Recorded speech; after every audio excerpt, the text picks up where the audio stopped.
Hi, and welcome to Enchantment of Eternity's Game of Thrones video on Littlefinger's magic teleporter. In this video, I explore the common saying amongst Game of Thrones fans that Littlefinger has a teleporter or a jetpack that allows him and a few other characters to move unrealistically fast between faraway locations. So I have to give a spoiler warning for Game of Thrones up to Season 6. If you haven't seen all of Season 6, you may not want to watch this video, otherwise some things may be spoiled for you. So this was originally intended to be a fun, jocular video where I would make jokes about various characters such as Littlefinger having a Star Trek style transporter.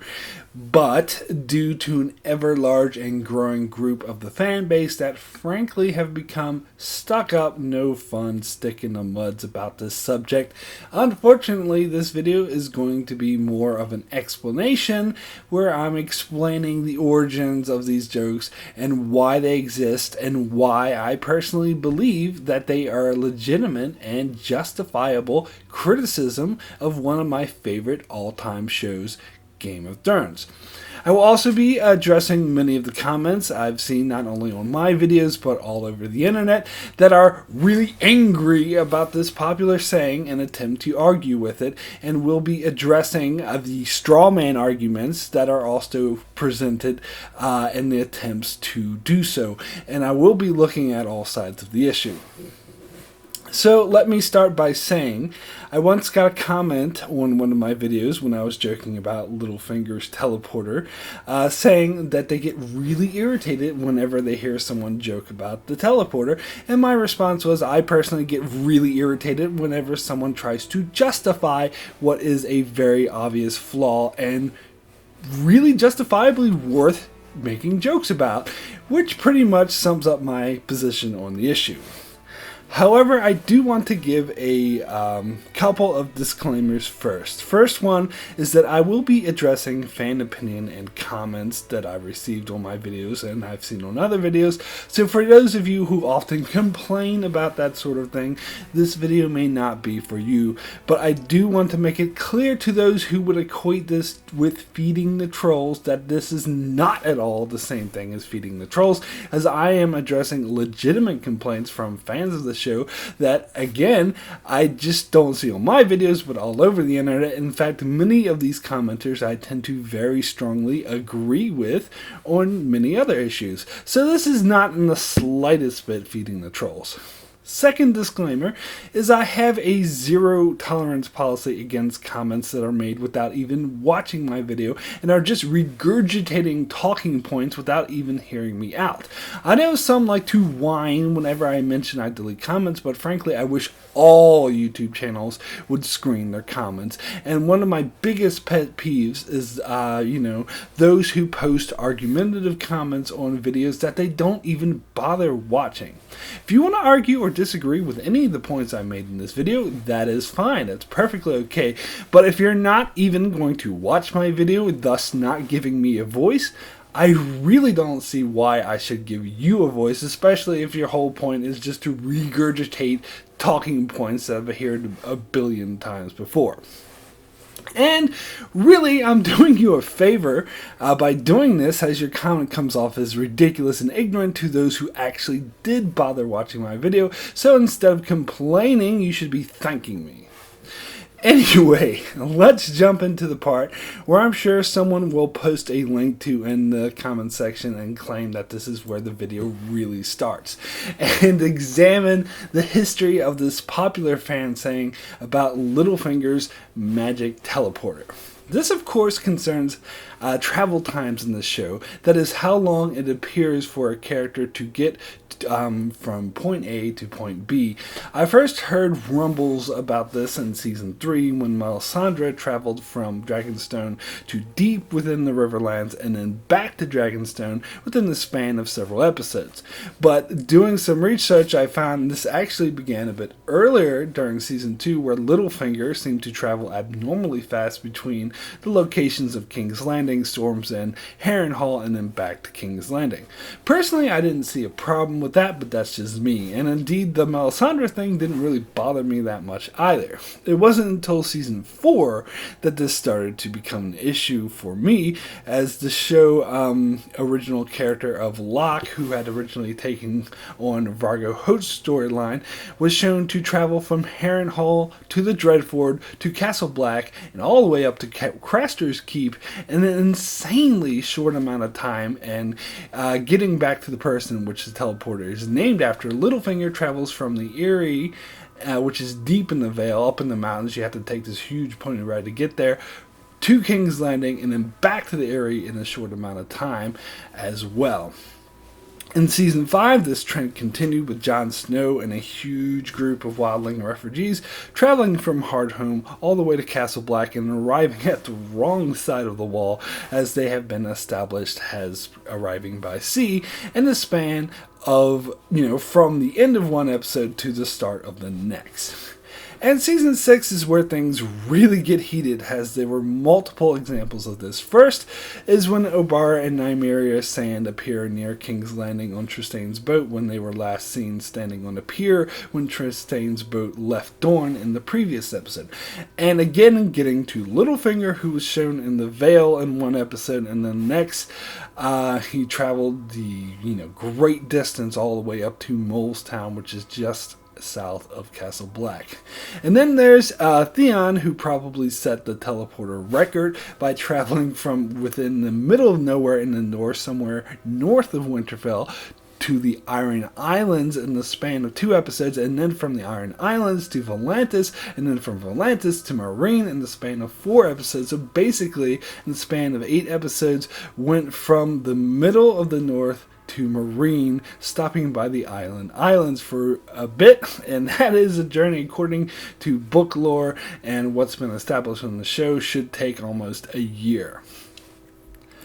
And towards the end of the season, we saw Arya move from Braavos to the Twins in the span of 2 episodes, and then the one that caused the most controversy, that had fans proverbially shouting at one another, Varys traveling the vast distance from Dorne to Meereen in the span of just a few scenes within a single episode.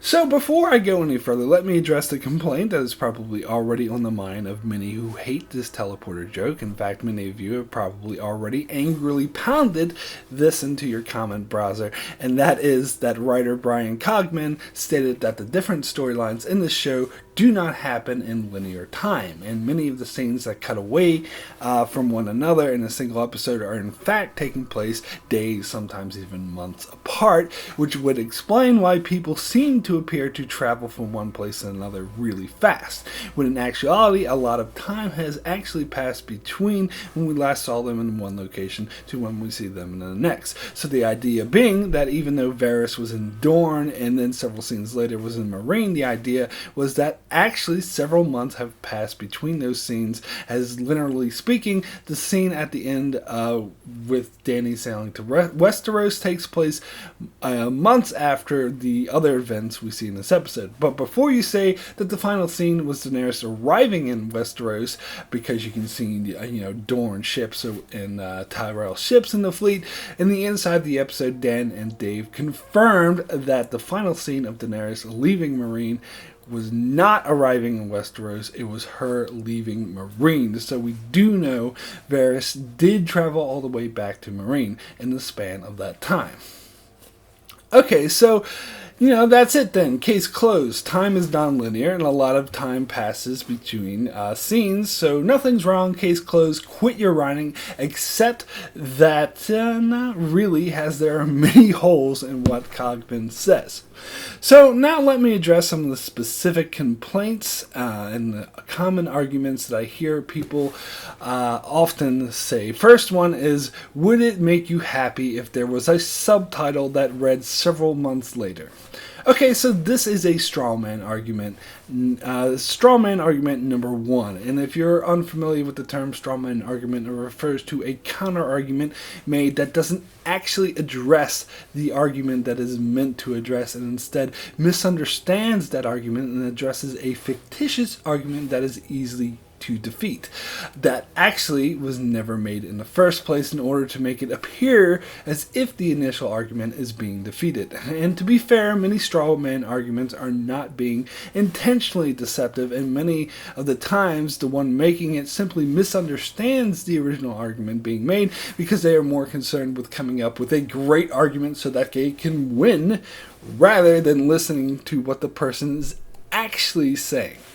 So, this is why the title card thing is a straw man, because it doesn't address the actual issue, and that is inconsistency. In fact, I'm going to do a Pee-wee Playhouse sort of thing and make that the word of the day, the key word I'll keep coming back to: inconsistency. So, myself and many others joke around about the magic teleporter. We're all perfectly okay with travel times in the first season, and more specifically, let's look at the pilot episode in which Jaime and Cersei Lannister are shown in King's Landing, and then several scenes later in the same episode they are shown in Winterfell. So that's a huge travel distance that they traveled within a single episode, and yet no one complained about this. No one still complains about this in retrospect.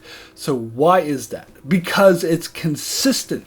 No one complains because it's very easy and natural to assume that several months have passed between those scenes, which isn't the case with the later examples that I have given. So why? Because it's completely inconsistent with everything else that was shown on the show.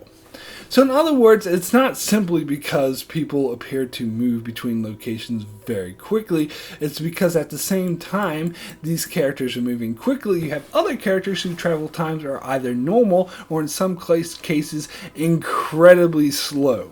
In Season 4, while Locke traveled from Harrenhal to Craster's Keep, and Littlefinger did several round trips between King's Landing and the Eyrie, Arya and the Hound were shown going from the Twins to the Eyrie, which took them an entire season to do. In fact, a majority of that time was shown on screen was in the Riverlands, and if you look at the map, the distance between the Twins and the Vale isn't that long at all. So it's absolutely absurd that it took more time for Arya and the Hound to get to from the Twins to the Vale than it did for Locke to get all the way from Harrenhal all the way up to Craster's Keep. In fact, I did a whole segment on one of my videos where I completely outlined and compared this, which I'll leave a link to in the description below. Regarding this specifically, I did receive a comment countering that Arya and the Hound were simply aimlessly wandering through the Riverlands, which explains why they took so long. But that statement is unequivocally and patently false, incorrect, non-factual, not the case, as in several scenes the Hound talked about how he couldn't wait to get rid of Arya, and Arya kept bugging him about how much longer they had to go. So they made it very crystal clear on several occasions that Arya and the Hound were traveling directly to the Eyrie. They definitely were not wandering the Riverlands. Which led to my jokes that either Locke and Littlefinger had a Star Trek-like transporter, or that Arya and the Hound were trapped in a strange time warp, where time moves at a much slower rate, kind of like the time dilation device on Stargate SG-1. And some complained that it took Yara Greyjoy a really long time to travel from the Iron Islands to the Dreadfort, which she did by boat, so it shouldn't have taken her that long. But in fact, it took her like 7 or 8 episodes. However, me personally, I don't have an issue with that, as if you look at the map, she had to circumnavigate all of Westeros, so it doesn't really surprise me that it would take her a while. So it seems about right to me. However, if you compare it to how quickly Locke traveled, it does seem rather off. And then in Season 5, Mace Tyrell left King's Landing by boat in Episode 3 to travel to Braavos and didn't arrive there until Episode 9, which isn't that long of a distance, so he should have arrived well before then.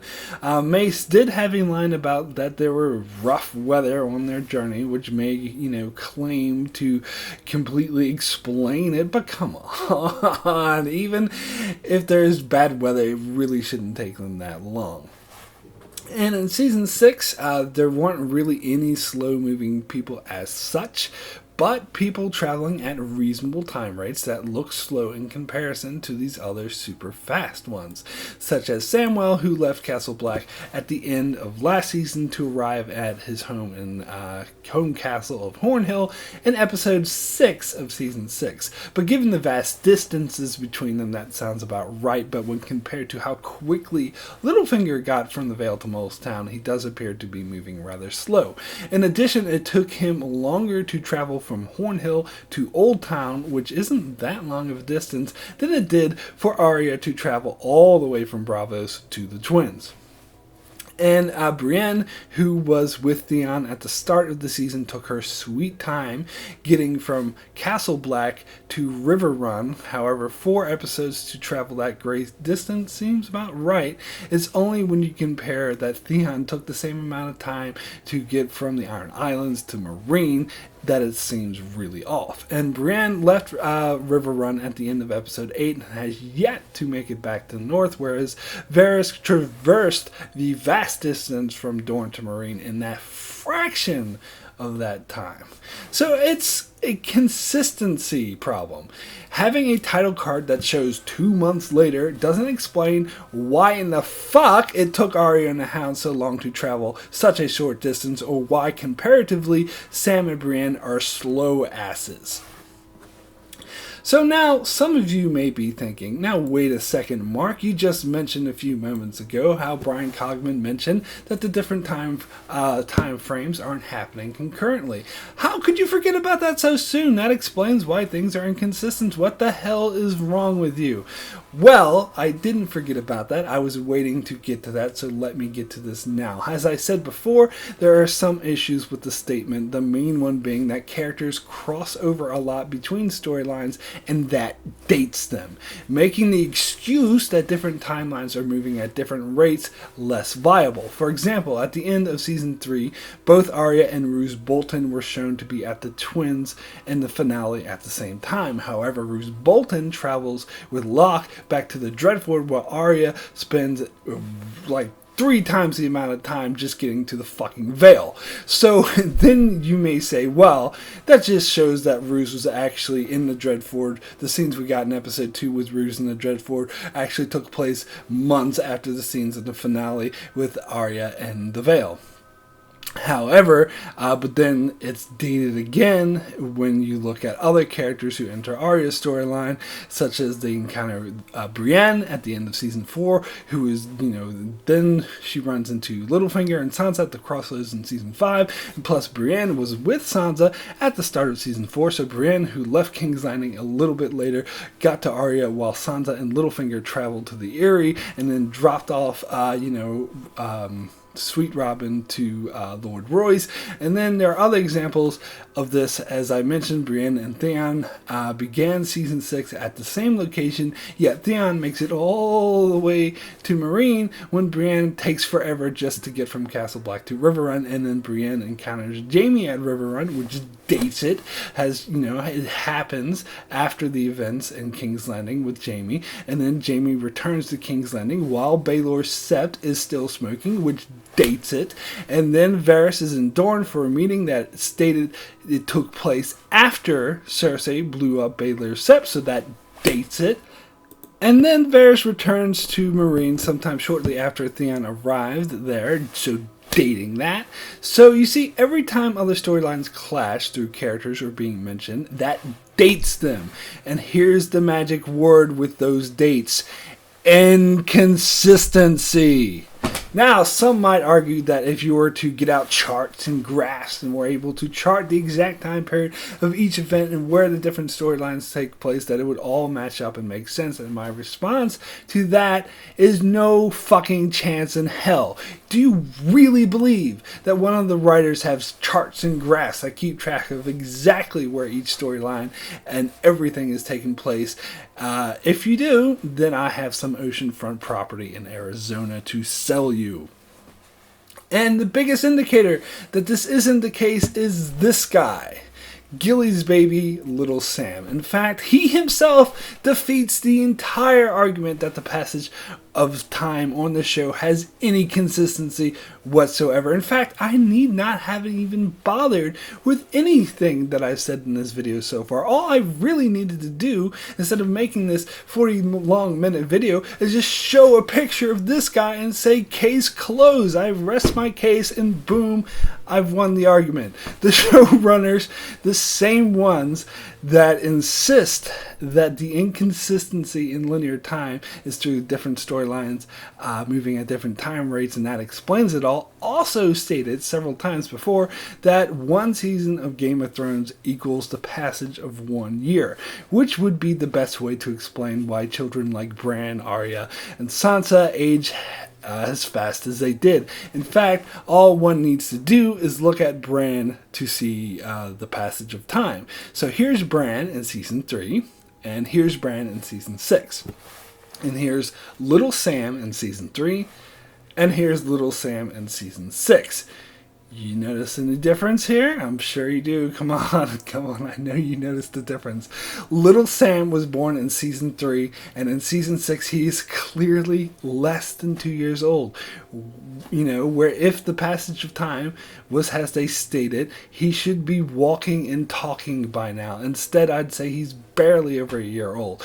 Now, one might try to argue that, well, it's not the show's fault. They can't control how fast Maisie Williams or Isaac Hempstead write ages. True that, but they could make the aging consistent, the magic word, with everything else, but they don't. So if you think they're any better at being consistent with travel times, then you are fooling yourselves. However, even if I were to grant Brian Cogman and what he said was true, you can't deny it still comes off as jarring when we see Varys travel a 3-month journey within the span of one episode, while a 2-week journey for others takes 4 episodes. Even if you buy their excuse that, you know, different storylines are moving at different time rates, you gotta admit it is still jarring for an average viewer. So there are, at the very least, people should be allowed to make teleporter and jetpack jokes without a bunch of fanboys jumping down their throats. But that's just my thinking on it. So another straw man that I want to address is the comment where someone says, what do you want them to do? Show Arya on the boat for 4 episodes straight? That is ridiculous. I don't even know where to start. Who the hell said anything about seeing people traveling? Completely nothing to do with what we're talking about, which is travel times making sense and being consistent. Not having to see them travel. Nobody says they actually want to see them sitting on the boat doing nothing.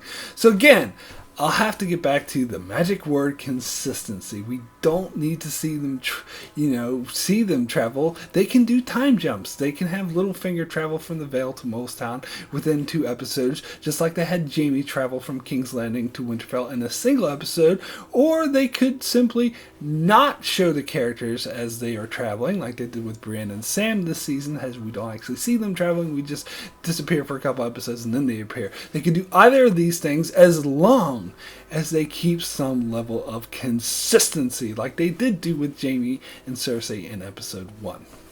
And as for Cogman's statement about the different timelines not being linear, that's fine too. They don't have to be entirely in keeping and linear with one another, as long as some level of consistency, because it doesn't, if it's so extreme, it's going to be jarring to audiences, and they're going to make jokes about it and point out that it's a flaw, because guess what? It totally is.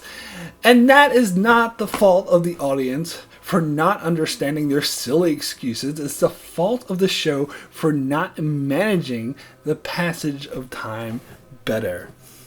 So let me address another straw man that I often see, and when someone brings it up, this very obvious flaw, one of the responses is, well, if you hate the show so much, why don't you just stop watching it? Which I imagine some of you actually might be thinking about me at this point, but that's another really silly straw man response. Despite the fact that I don't think Cogman's excuse about different time rates actually, excuses anything, and despite the fact I believe that this is bad writing, plain and simple, and they should just own up to it, and despite the fact I believe this to be a major flaw in logic, I agree with their decision to do it. And I feel that if this is what they need to do to tell compelling stories, then they should go ahead and do it. When I did a 2-hour discussion video with my brother Abkin Tomko, where we were discussing the season finale of season 6, The Winds of Winter, we spent approximately an hour and 55 minutes of those 2 hours just heaping praise on this episode, talking about how amazing it was. I mean, we were practically foaming at the mouth like a couple of crazed fanboys, just bubbling about how awesome this episode is.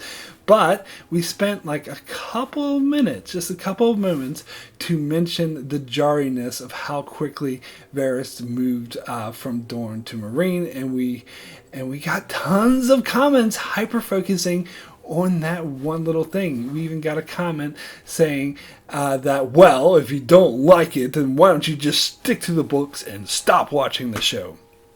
I mean, really?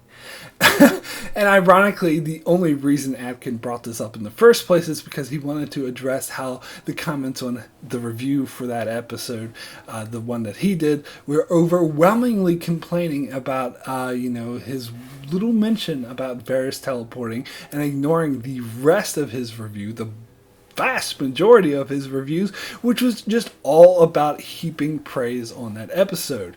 But to be fair to the people who do bring this point up, this is a straw man for me and for Abkin as far as we're concerned.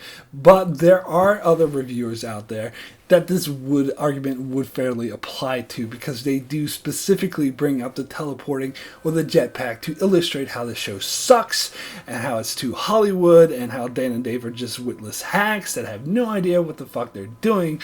But in a 2-hour video where we were fawning like obsessed fanboys about how awesome this show is, you should be able to tell the difference between us and those other reviewers.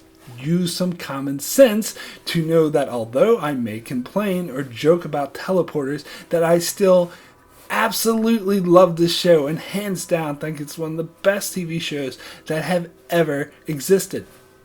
And I'm a lover of good quality TV shows, even more so than film, so that is a huge statement coming from me. But just because I love the show doesn't mean I'm blind to its flaws. A show or a movie or a book can absolutely be amazing and still have flaws, and it's okay to point them out. And I dare say it's okay to joke about them. And frankly, even though it may not seem like it because I spent, over a half hour talking about this flaw, it really doesn't bother me that much. I just think it's fun to joke about, Littlefinger using his teleporter, but it doesn't affect my enjoyment of the show. When I see something like that, it doesn't make me think, oh my god, this episode sucks! No, I don't think that. But frankly, I am actually more annoyed by fans that try to justify what is a very obvious, inexcusable flaw, more so than the flaw itself. Just admit that it's a flaw and move on. Have fun with it. Even if you don't appreciate the teleporting jokes, that doesn't mean you have to be such a stuck-up stick in the mud that ruins the fun for everyone else. In fact, I look at the teleporting issue the same exact way I do as Arya's Wolverine-type regenerative powers, which is another joke, a fun joke that can be had. I like to point out that was a major flaw in the show and was bad and lazy writing when Arya got viciously stabbed and she's out running around doing somersaults and gymnastics the next day. But do I think it ruined the entire episode? Does that mean I think Dan and Dave are talentless hacks that are ruining George R.R. Martin's masterpiece? No, absolutely not. I accept it as for what it is, a plot device used to move the story forward to tell a story that is amazing and in fact far, far superior to 99% of the other stuff out there. So yes, Arya being viciously stabbed one day and running around doing gymnastics the next, and then Theon moving at lightning speed from the north to the Iron Islands to Volantis to Marine, while it takes Sam forever to get from Horn Hill to Old Town, are all examples of poorly written devices that are just an obvious ploy to move the plot forward. I am perfectly okay with all of them because the ultimate story that they tell is absolutely amazing. In fact, I feel the same way about both cases, the Arya thing and the travel time thing. I feel the exact same way as about both of them because, and I would actually defend them as not being that big deal. I would argue with the people that use this as an example to show that the show sucks and that Dan and Dave don't know what they're doing, because it's just a plot device to move the plot forward, and the rest, the bulk of the story, the heart of it, the meat of it, is absolutely amazing and better than like most other things you see on any screen.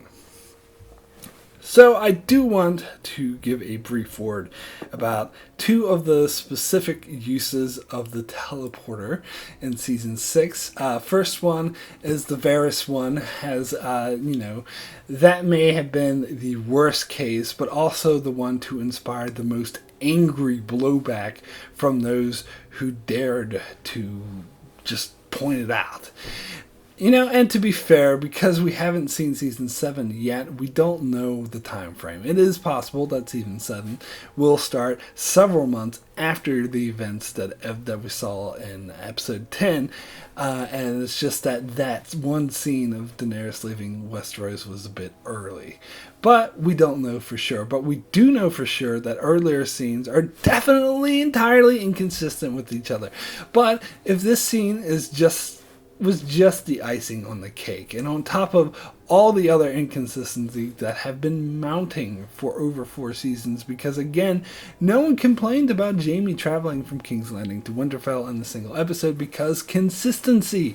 And really, I want to mention that when I did my own review of The Winds of Winter, I had literally 2 sentences where I brought up Varys' teleporting, where I talked about it for literally less than a minute. It was 30 seconds. And then that video got absolutely bombarded by comments telling me that there are Dorne and Tyrell ships that can be clearly seen in Daenerys' fleet. So here's something I've been waiting to get off my chest for quite some time, and something that I really want to say to respond to these over 20 comments I got on my video. So fucking what? Who cares? All that means is that those Dornish and Tyrell ships teleported with Varys. Dan and Dave even mentioned in the inside of the episode that shot is indeed of Daenerys leaving Meereen. So why do people bring up the fact that they're Dorne and Tyrell ships as if it in any way proves me wrong or anything like that? Because it doesn't. If you want to say several months have passed between the scene, you could have said that without the Dornish ships. The Dornish ships are completely irrelevant. They play absolutely no significance to that whatsoever. So I don't know why people bother pointing this out. But anyway, the other scene that I want to touch on is the premiere of Season 6, where Obar and Nymeria Sand appeared near King's Landing on Tristane's boat, as there were many jokes about them using motorboats and such. And this is actually one case where I disagree with these complaints, as to me it makes perfect sense that sand snakes could have gotten there in time, as sure we saw them on the docks as Tristan's ship was sailing away, but for all we know they could have gone and gotten on another boat to go up to King's Landing an hour or 2 later. Plus we have no idea how long Trystane was actually in King's Landing before he was killed. Jaime arrived on that same boat, and we saw him arrive several scenes earlier and got a couple scenes with Jaime, so it could have been hours, possibly even days, since Trystane arrived in King's Landing, so that would have given the Sand Snakes plenty of time to catch up to him. So I feel the Sand Snakes appearance was perfectly justifiable. However, if someone wants to make a joke about it and talk about the motorboat, I'm not going to get all my panties in a wad and get all upset and be like, joke ahead. It doesn't bother me at all. And believe you me, I've had a lot, I mean a lot of other issues with the Dorne scenes, which I've stated repeatedly, but the travel times is in fact not one of them. However, there is a reason on why it's important to acknowledge that there is absolutely no consistency in travel times, and characters can move at whatever speed the plot requires, when it comes to making predictions. Because often in the past, people have disagreed with my predictions because they were like, oh, come on, do you expect characters to get there that fast? What are they, using a teleporter?